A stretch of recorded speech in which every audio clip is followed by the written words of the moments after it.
Good morning, afternoon, evening, everyone. Two Geeks Talking is an entertainment industry interview show where we interview the creative people from the comic, film, TV, movie, and video game industries. And of course, I'm your host, Kurt Sasso. We are joined today by a very talented and creative person, as everyone that comes on the show is, but this one more in particular because he's across the way from us, all the way over in Michigan, which is wonderful to see. We're joined today by Toby, who runs an advertising agency, but he also runs many creative projects and endeavors, and we're going to talk about one here today. How are you doing today, Toby? I'm excellent. Thank you very much. Happy to be here. Wonderful. A mutual friend of ours, Steve Savage, of course, from Fan to Pro and all those other wonderful projects that he's involved in, introduced you to me, and we had a great mini chat in the green room. But the one thing that I don't really ever have on here anymore is musicians, or at least people in the music industry. I love them, by the way, but you're taking the music scene and you're kind of putting it into a bit of an art show. Yeah, I mean, I think that the Detroit is fantastic for supporting the musical arts and supporting the visual arts, and this is an idea that sort of blends the two. The little gallery that I'm a part of, Public Pool, is having a show for mythical LPs, imaginary bands, imaginary albums, and we're actually going to fill a whole gallery full of them. How many artists are participating in this? So far, we have about 100, but we're still kind of putting out the all call for people to get involved. Hopefully, more people will. I mean, I'd love to have it spill over, with as many people as possible, and fill the record bins with all sorts of mythical pieces. But who knows? It's an experiment. What is it about then? Obviously, when you think Detroit, you think Motown music, you think those amazing bands from the many decades of the past. Why is music important to you? I think music is the thing that is so formative, especially sort of the long playing record for me.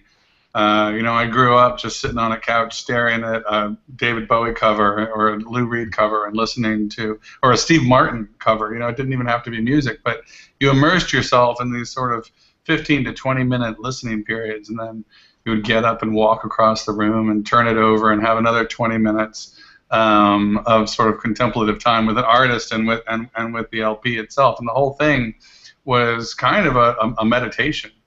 And I think we forget that. Music used to be something you really concentrated on, and now in the land of sort of iTunes endless streaming, 4,000 songs, in the blink of an eye, it just flows over you, and you don't really have the same interaction with the art and that you once did. Were you a musician yourself, or no? I can't be. I have no musical skill. I mean, I write a lot, and the first book I wrote was an epic poem. So that's a form of a song in a way. But no, I'm more interested in this project because of the LP nature of it, because of the visual nature of it. Actually, our idea is that people will make these albums. Artists and graphic designers will make the cover and make the little 4x4-inch label, and then we will actually affix them to mystery albums. We'll go to a used record store and buy some records and put the labels on them so you won't know what the record actually is, and slide it into the cover and sell it as art. So the artist will get their commission, and then people to discover what the mystery is, they actually have to find a long playing piece. They also have to probably find a record player as well. Yeah, exactly. So it's a fun way to tell the story, I think. So how many artists are currently participating in this particular piece? And I'll ask a few other questions after that. Yeah, no, we have about 100 people interested in participating right now. We have if you look up our link, we have a call for entries. So we're looking for anybody. We had a lot of conversation about whether or not we wanted to be, a very strictly curated piece, whether we wanted to commission certain artists to do it. And in the end, we thought, no, actually, if you're going to be the last record store, you want to open your arms to all sorts of music and all sorts of inspiration, all sorts of art, and all sorts of styles. So, hopefully we get a couple classical albums. Hopefully we get a couple comedy albums, a lot of rock and roll, a lot of imaginary punk rock, and so we'll see what we get. But we're kind of open to anything at this point.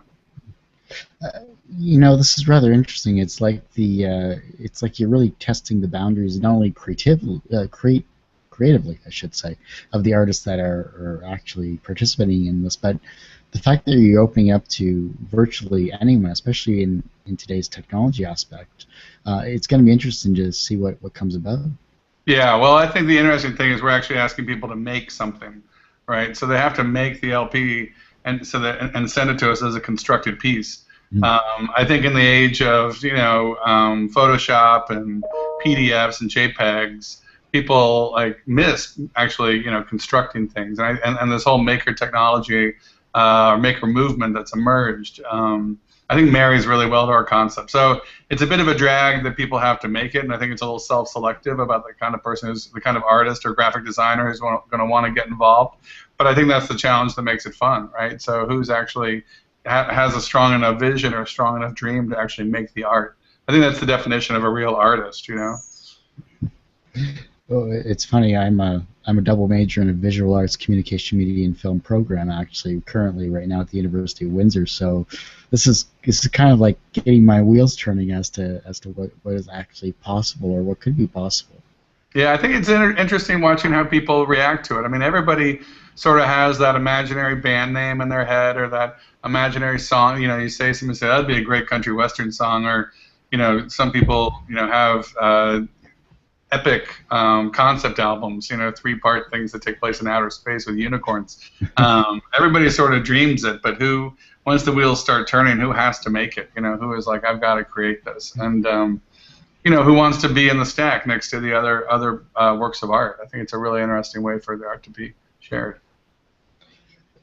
I'm wondering, in terms of are you looking for specific genres, or are you just saying, whatever comes to mind, let's put it out there, let's get those milk crates and put those record albums in there? I think that's, I've got my own genres of the music that I bought, but it's actually interesting, the pieces that have come in so far have been everything from seeming to be influenced by Brian Eno to seemingly being influenced by, Metallica. So everybody's playing with everything, and it'll just be interesting to see where it winds up. What about specs-wise in terms of creating this aspect? Are they all on that website specifically, or do you just have to they are. I mean, we're open to. You can't really tell an artist what to do, and people follow their own rules. Though we have pretty strict rules. I mean, we're looking for. It could be a double album, but we're looking for something that's a classic album shape that we can fit an album into. We're looking for the label, the 4x4 label, and we're looking for them to construct it and send it to us. Because obviously, if we're having over 100 submissions, we don't really have the small Santa Elf army to construct it all.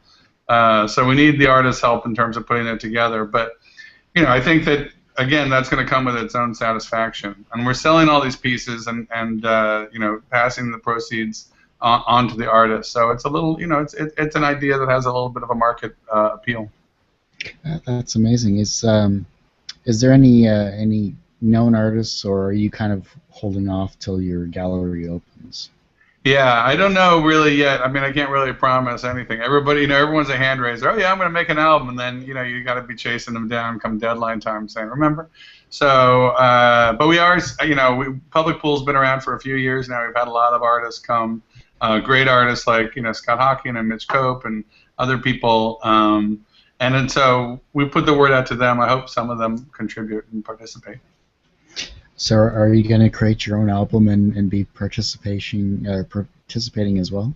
Absolutely. I'm just trying to work through which of my sort of sick, fevered dreams I want to apply to the canvas.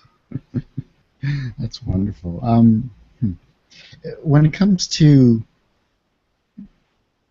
be the path that you're on right now, what inspirational person kind of guided you towards where you are today?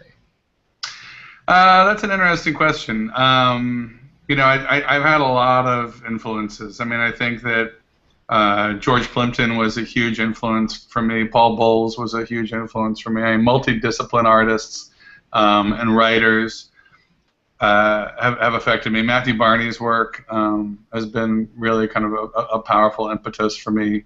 The designer Tibor Kalman was a big influence. And the way that he attacked problems and sort of energetically worked on things and wasn't afraid to fail, I think has been a huge part of the way that I've worked.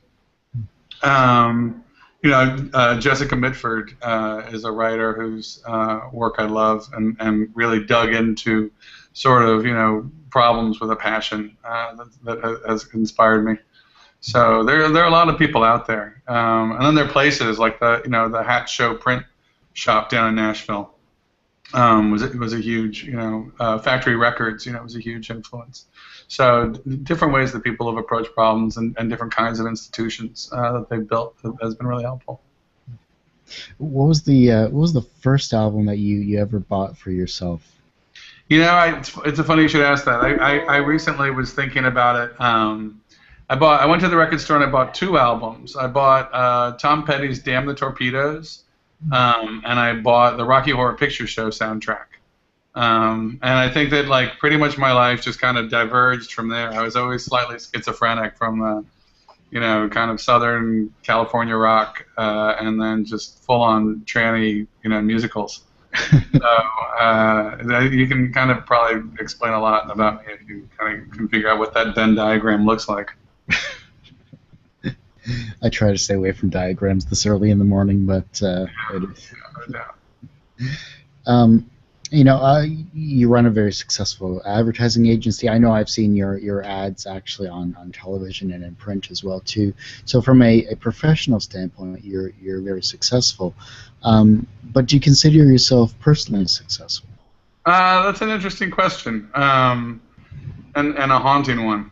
I mean, I think that's a question that kind of comes at you day by day, right? So, personal success, I think, is measured in terms of fulfilling your dreams while maintaining your reputation, and working for a better world. I think that every day puts forth challenges on that front. Why are we here? What's it all about? How do you take advantage of it in a way that's meaningful and makes the world better and doesn't poison people? I mean, working in advertising, it's really easy to be,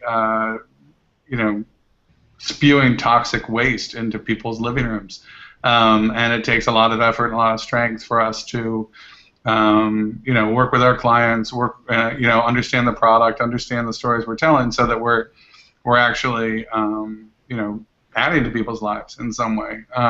Which is, I mean, in advertising, that's a really tall order. But I think that that's something we ask of ourselves every day when we show up. And then, when you're creating work, are you creating artwork just to satisfy your own vision, or are you trying to, satisfy your ego, or are you trying to create something that has some kind of emanating quality that affects other people? Those are things that I think you struggle with a lot as a creative person. And then just making sure that you're not just being merely indulgent, and the world happens around you and there are important issues and you need to participate in them as well. And gosh, there's only so many hours in the day, so how do you, weigh all that? It's difficult. You find a way in those 24.5 hours, to really put something together eventually, but... Yeah, I mean, you also have to stay fit, I mean, it's...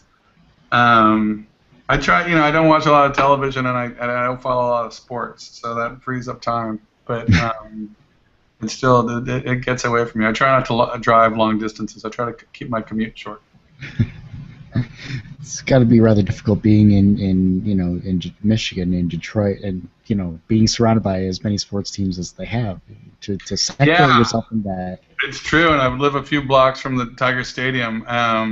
Luckily, I don't remember proper nouns, so it's hard to be a sports fan when you don't remember proper nouns. You just find yourself rooting for that guy. Go, fellas. Go you. Yeah, go you. So, but it's yeah, it's no. Detroit is it will make a sports fanatic out of you if you stay here long enough. Just have to be careful. Now, have you always been in Detroit or in Michigan proper, or did you move down this way? No, I moved here from Brooklyn. I moved here from Brooklyn about 7 years ago, 7.5 years ago.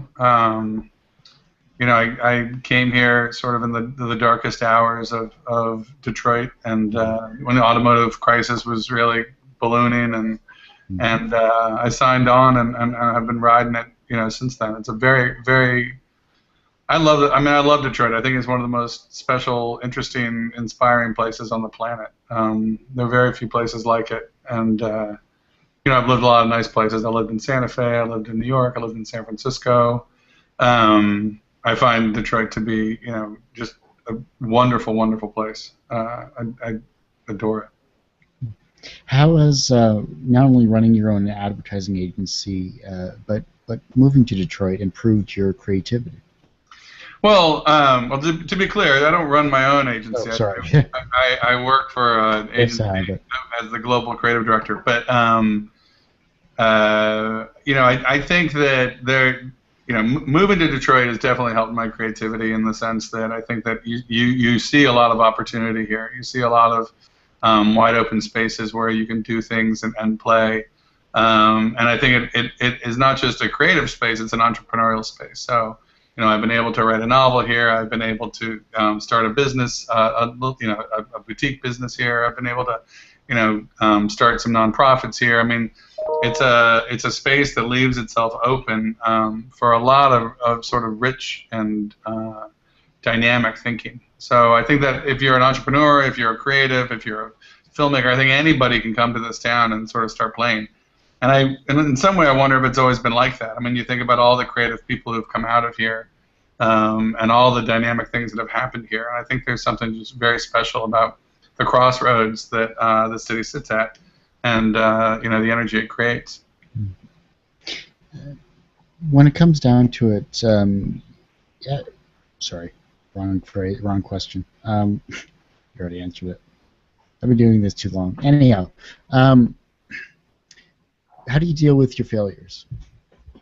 I think I deal with failures like people are supposed to deal with failures. I think that they're heart-wrenching and sickening, and you try to learn from them, and you try not to fear the possibility that you might fail. I do a lot of kind of experimental things in this town. The Last Record Shop is just one of them, but we've done a few of these kind of group conceptual shows in the past. And you're not really sure what's going to happen, and some have been great and some have not been great. I've done published books, self-published books that I thought were fantastic, and people kind of look at them like, what is this? And that's a lot of money to invest in something that isn't a smash hit. But you kind of just say, okay, well, I fulfilled my vision. I'm satisfied that I did that. I'm satisfied that I worked really hard to fulfill my vision, and as long as you haven't compromise so much that you don't value the thing, whether or not it's accepted or not, then it's not a failure. If you actually successfully fulfilled your vision, then no matter what happens to it, it's a success. So I think the hardest things are when you compromise things, and in the act of compromising, you destroy the value of the effort you put into it. You destroy the time you put into it. That kind of failure is the sickening kind. When you accede to the market's demands in such a way that the thing you ultimately created is just useless or raw or stupid or ugly, and not ugly in a sexy way, then the failure is hard to take. But that's just, again, the way that I think you deal with that is you steel yourself to be smarter and better when you create something again, that you won't make those compromises. I guess last question. Last two questions, I should say. The last one is the younger generation are looking towards you as an inspirational person. They're looking at this. They're seeing and hearing how creative you've been in your many endeavors that you've done, and they become inspired either way. How can they inspire the generation that follows them? I think that the most, there's that great, stupid quote by Conan O'Brien, which is, if you're nice to people and work hard, amazing things will happen. I think, there are a lot of people who manage up very well in whatever place they are, and they don't really care about the people around them or who are coming up behind them. I think that's a tremendous mistake. I think the most important thing to remember is that you're going to grow old, and at some point you're going to need someone to bring you a cup of something, or else you're going to die. So you better be kind to those who are coming behind you, because they're the ones who are going to feed and care for you in some metaphorical way, some spiritual way, or in some physical way. So from just basic raw self-preservation, I think that it's important. To really be kind and manage your relationships really carefully and respectfully.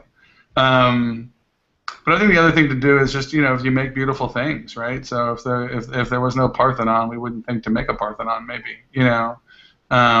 If you work really hard to make beautiful things and create the energy around you where people respect beautiful things, and understand how beauty is the thing that exalts us as human beings to be more than ants.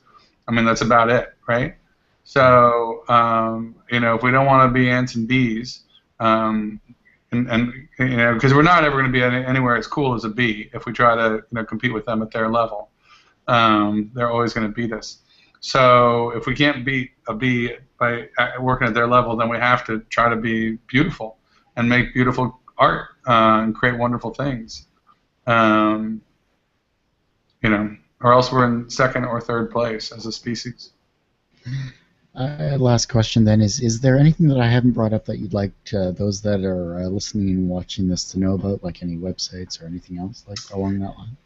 I mean, it's like once you ask me to start pitching things, I'm going to pitch everything. I've got no shortage of interesting places to point people.